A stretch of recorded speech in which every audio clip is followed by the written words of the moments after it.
Well, I might be a little bit tardy, but Happy New Year! I know last week I was not able to be with you. I was off on a little adventure of a 50th wedding anniversary celebration in Pechanga. But I understand that Dr. Steve Albert did a fantastic job and that you were all amply fed with his message. But I had a good time too, as a matter of fact. It was a great event. And as I was telling one of the young girls at my work about where I was going, what I was doing, she's a little 23-year-old, and I told her, yeah, I'm going to a 50th wedding anniversary celebration. And she goes, oh my gosh, they must be old. I said, well, she's 1 year older than me. She didn't know much to say after that. Everything really is about perspective, isn't it? But since this is the first month of the year, I really do like to hone in and emphasize, teach, bring up again these elements of prosperity. And because we do say have a prosperous and happy new year, what does it really mean? And so I pulled out one of my old books, Catherine Ponder book called Open Your Mind to Prosperity. And Catherine Ponder is a community minister with us still. I believe she's 92 out in Palm Desert. Wouldn't it be fun to have like a little, someday, when we could all do a little sojourn out there? That would be kind of fun to see her. I have to check into that. Maybe she does classes or something. I don't know. Palm Desert isn't that far, right? But I love her definition of prosperity, which is you are prosperous to the degree that you are experiencing peace, health, and plenty in your world. I like that because it's just pretty succinct. You know, it just gets down to the nut and bolts of it. And, you know, it's interesting when you know her background. She's a Unity minister, and she started her ministry in 1958. Now, when I was reading the foreword in this book, she was saying how that year was evidently the first, what is it, when you have a decline in your economy? What do they call that? Recession. It was the recession of 1958, and I thought, really? I wasn't aware of it. That was the year that my parents bought a brand new house, but I was only 8 years old too, so you know. I probably wasn't aware of the economics, but she was saying that, so she went into this teaching prosperity. That was what she was going to do. That's what she was going to do. And she figured, I'll make, well, maybe 4,000 or 5,000, you know, the first year. She made 50,000 the first year. Wow. So obviously she took her teachings to heart, and they worked. And so I thought, well, you know, that says a lot to me. And I love the way that she points out what is prosperity. The first thing she mentions is peace. Peace. And I really do believe that most of us gravitate, you know, even if we don't voice it or recognize it consciously, that peace is one of the things that we absolutely all desire to have. I don't know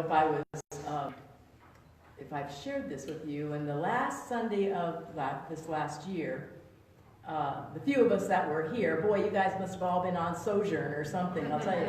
But the few of us who were here, we looked at the qualities of God, and we chose what quality of God we wanted to emulate in this coming year, in 2019. I really like to do that. And I chose peace this year. That was my word. And if you haven't done that process, I encourage you to look at the qualities of God. You know what they are: love, joy, peace, wholeness, harmony, order. You know, you can go on, you know them. And pick which one is it that I really want to emulate this year more than any other. And maybe two at the most, but really, and let yourself focus on that throughout the coming year. I really strongly suggest that you do that for yourself. But what I liked about another thing about her description of prosperity is the fact that she doesn't say anything about money. She said plenty in your world is how she described it. Plenty in your world. And to me, that equates to abundance. That is the quality, spiritual quality that we look at, which is abundance. So plenty in our world. And so I want us to see how we can put ourselves in that position of having a prosperous new year by having the peace and the health and the plenty. That's what she called it. The second one was health. Health of body, mind, and spirit. The whole thing. Inside and out. Health. Wholeness, actually, would be the quality of God that you would equate to that. And so, I want to just take a little survey. How many of you would like to have more? Peace, health, wholeness, abundance. More of all the good stuff in your life. I see a lot of hands going up. Yay. All right, let's get started. But now we know, as I shared in the thought for the week, that everything literally is produced twice. Initially in the unseen realm, initially in that spiritual realm, and that is the essence, that is the substance of our creating our lives, is in that unseen realm. God, source, love, is the initiating place where everything else that we do in life comes from. And our relationship to our source is going to be evident in the experiences and in the people and in the events of our lives. Who and what our God is in our mind and in our hearts is what's going to show up in our experience. So what kind of God do you want? Don't you want a loving, benevolent, giving God? You know, Jesus, the master teacher, told us to seek first the kingdom, and then all else shall be added to us. Seek first the kingdom and its righteousness, and all else should be added to us. So our priority, where we are to initially do, is seek. What does that mean? Ask. He said, ask and it will be given to you. What does that mean? Open. Knock and I will open. What do we have to do? We have to do something. We literally have to do something. We can't sit oming all day long and think that we are going to be living a prosperous life. We gotta get to know this realm, this infinite realm within us, because that's where it resides. This love, this joy, this peace is right within us. We don't have to go anywhere, but we have to seek it. We have to become one with it. That means spending some time with it, getting to know it. Be still and know that I am God. We're giving a Science of Mind class starting on Thursday. This last Thursday was the first one. If you still want to get into it, you can still do that. I think we might have a little pitch about that a little later. But what we're talking about is the fact that there is no separation. There is oneness. When we get it so strongly and so firmly that there is no differentiation between myself and God, that's not blasphemy. We have to accept the position that we've been given in life. to distribute these divine qualities that we have. That's why we're here. The definition of humanity is distribute our divine qualities. That's what it's about. I have a book on my shelf that spoke to me for whatever reason, and I do that. When I put these ideas together, when I formulate these thoughts, I'll look at my bookshelf and, I don't know, something grabs me, I'll pull it off the shelf. The one that grabbed me this week was Sayings by Paramahansa Yogananda. It said, referring to the biblical passage, "Behold, I stand at the door and knock. If any man hear my voice and open the door, I will come into him and will sup with him, and he with me." The Master said, Christ is seeking to enter the door of your heart, but you have latched it with indifference. That's what Paramahansa Yogananda said. That Christ is wanting, so eager to be there with you, for you, but you have latched the door with indifference. Now, I'm going to give us the, benefit of the doubt. We're indifferent because we're a spiritual being having a human experience. And so we get so caught up in all of this worldly stuff, it takes our attention. It takes our focus. And yet, if we consider the fact that if we put first things first priorities, don't act indifferent by knowing God, by being able to feel this love that we are in a more genuine, deep way. That's what we're here for. Use the gifts that we have been given. But you can't use them unless you what? Ask. Seek. Go for it. Get yourself into the time, literally, of quiet, of stillness, of asking and listening for what is going to be coming that is so fantastic. Did you take that opening statement that we have in our program? That is literally the first treatment that is in our Science of Mind class. And this class is 12 weeks, and that's the first weekly affirmation that Fred Bales wrote. And I love it. It's like, I wonder, what's going to happen that's going to be so great?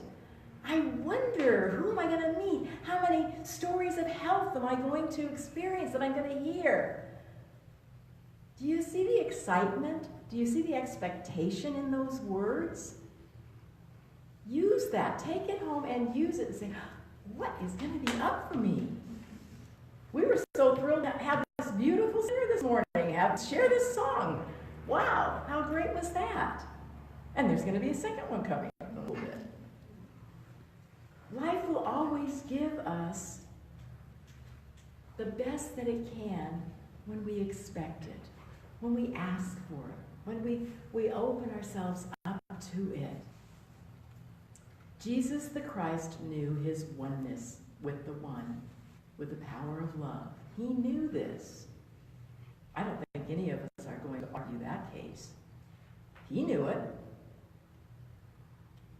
And he said, these things I do, you can do these as well. More so. He said he wasn't the exception. He was the example of what we all can do. We are here to know our oneness with the one. First and foremost. Period. That's your number one assignment. It takes some time. It takes some attention. It takes some intention to go within. What I was thinking about just now is in class, we were talking about the surface mind, what goes in your conscious mind, and then the deeper mind. If you talk about the ocean, what's on the surface and the waves and all that, but what's deep in the ocean? The deep is our subconscious, or our that conscious mind that knows, but sometimes we get so caught up in the surface mind that we don't allow ourselves to go into that depth, into that stillness, and into that knowing. But it's saying that the more that we have the tendency of thought, the tendency of our conscious thought gets implanted in that deeper thought, in that deeper self, in that deeper consciousness. And that deeper consciousness is what's going to manifest into our lives. That's what shows up. And sometimes we're like, what? How did that happen? Where'd that come from? I didn't think that. Well, guess what? Somehow or another, we are here to increase, improve the tendency of our thought. How do you do it? Well, I'm going to give you just a little example because works for me when I'm in the shower. I usually shower every day. Probably most of you do, at one point or another. I sing. I'm a singer. And I really believe that singing reinforces whatever it is, the lyrics that you're singing, that when you're singing it, it reinforces it, makes it double powerful. And so I sing the little mantra that, I made up several months ago, probably years ago or so. Some of you sing it with me. Be still and know that I am God. Be still and know I am God. Be still and know that I am God. Be still and know I am God. Very simple. You all know that tune. It's Amazing Grace. But all I was doing is singing, be still and know that I am God. It brings you into that awareness. I don't know, it works for me anyway.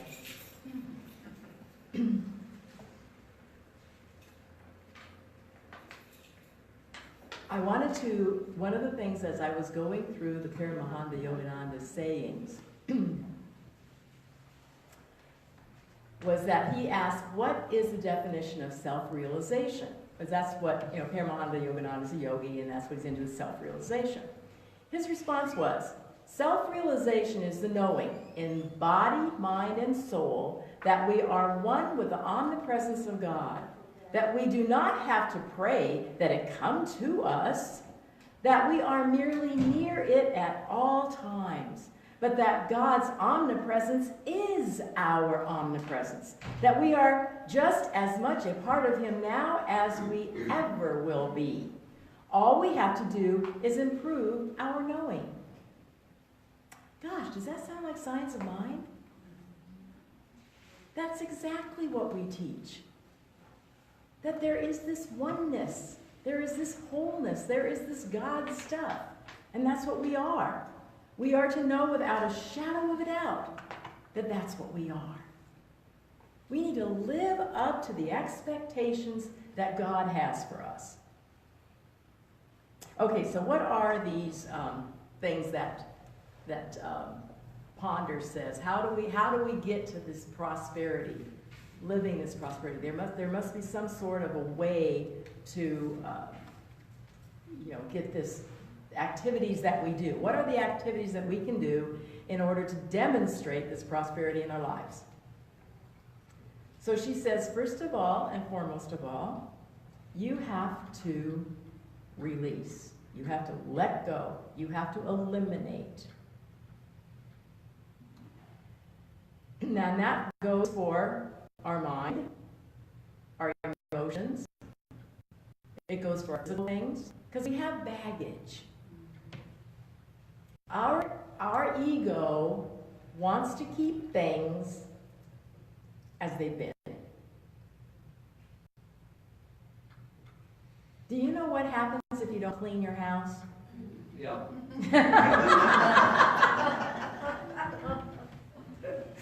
It gets dirty. Where does it come from? Who knows? Well, I have a little bit of an excuse because I live on a dirt road. And, the dirt, it just happens. Things accumulate. And we don't mean to, or we don't think that we're, having something there that should be there. But you know what? Any of that weight, any of that extra stuff that lands on us weighs us down.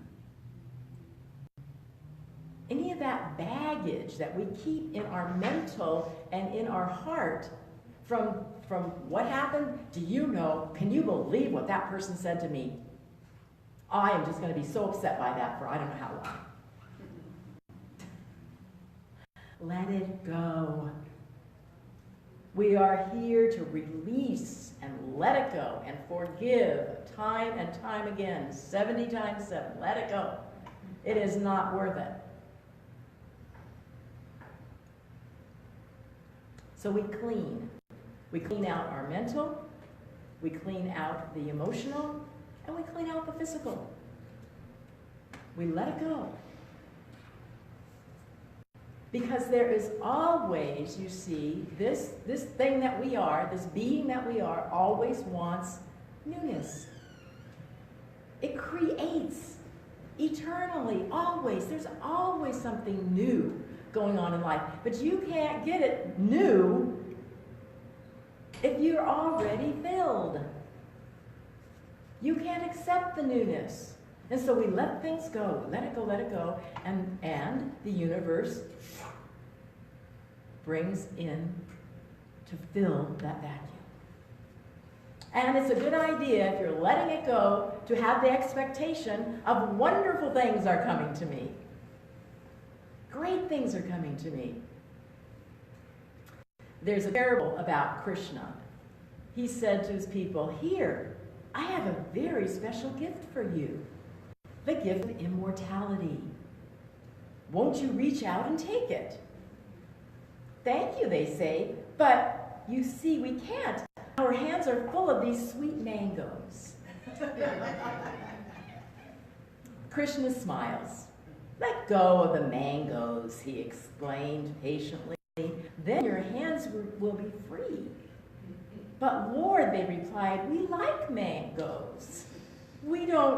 Why don't you give us your present first? Then we promise we'll let go of the mangoes." Do you see what the teaching is there? There is so much waiting for us, so much beyond what we have in our grasp of these mangoes or whatever it is that we think is the most fabulous thing in the world. There's more. Let's go for it. Michael Beckwith says that all spiritual growth comes from letting go, from releasing something. It never comes from acquiring it because we already have it. We just got to let it go. Let it filter out through the layers of the crust that we've added to it and be spontaneous in the moment. So Catherine Ponder says here's 3 things that we need to do. First of all, make a list of what you want to eliminate in your life. Be aware of it. Make a list of what you want to eliminate. Make a list of what you want to bring in to your life. Make a list of what you are thankful for. Now, Catherine said she did this a month at a time. At each month, she would make these lists. And she said that, remember, as you're making these lists, at the bottom of it, always put, "This or something better, Father. Let your unlimited goodwill be done." Or, "I release my list to the perfect outpicturing of the Christ consciousness now." So, yeah, be specific, but then be open. God, good, love, is going to bring you exactly what you have need of, even if you think that it's a challenge. It's a challenge, and you can be up for it. It's a challenge, and it can stretch you. The other thing she says is to be very, very aware of your spoken words.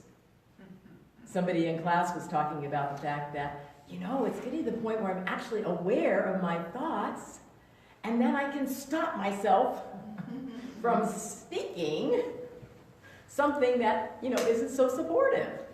I'm actually getting able to do that. Well, the power of the spoken word is universal. We all know the power of the spoken word. When you speak it, the universe hears it and responds. The other thing she says is to make a vision board, or do some sort of a vision board or treasure map. Back in the day, they used to call them treasure maps. Now we call them vision boards. Same thing. You go and get into a meditative state. You think about, make your list of what I want, and then you put pictures, and you paste it up, you put it and look it out on the wall. We haven't done that in a long time here, have we? Is anybody up for that? It is January. Would you guys like to do that in a couple weeks after church? Yeah. Make a potluck? Okay, all right, I'll check and make sure that their calendar is clear. But how about January 27th? That's the last Sunday of this month, in a couple weeks. Let's bring our food, and if you want magazines, and I'll probably get some boards or something. Some people don't do it in a big board. Some people like to do them in like books, smaller things that are more manageable, that are more, you can transport more easily. But anyway, so let's do that. We'll put that on our calendar in the next couple of weeks. We're going to do vision boards, and it's fun, and bring some food. We'll share some food and such, so forth. So I want us to start this brand new year on a brand new foot, on an expectation that this goodness, this godness, this infinite being that we are is going to take us on this great joy ride. That we are going to have the most fabulous 2019 possible. That's what we're going to think about. That's what we're going to talk about. That's what we're going to bring about.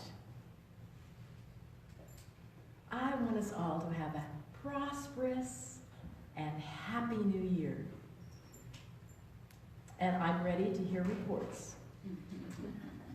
Okay? All right. You have your assignment.